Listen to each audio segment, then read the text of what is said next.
این درد رسول الله صلی الله علیه وسلم داخل کتاب ها مونده است، سینه ها فرا کرده.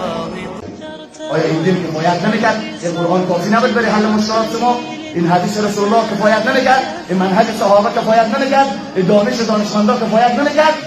که باز عقل در دین جور کرده بودی، فکر در دین جور کرده بودی، گروهی را باز دیگه جا قرآن میگه برای ما منیبین الیه، کسایی که اینابت داره به طرف الله و اتقوا، از الله میترسه، عملی میترسه، حریص است به هدایت یک انسان. در به در و خاک به سر پشت یک انسان شب و روز میدویم که هدایت بشه، زیرا اگر یک مسلمان هدایت نشد شاید کل امت اسلام بدنام بسازد.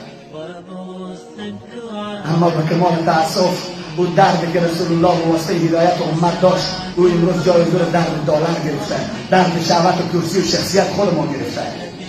درد هدایت حتی برای زن ما نیست که من خود این عربی رو میفهمم، زن میفهمم، همسایه میفهمم، اروزغالی میفهمم.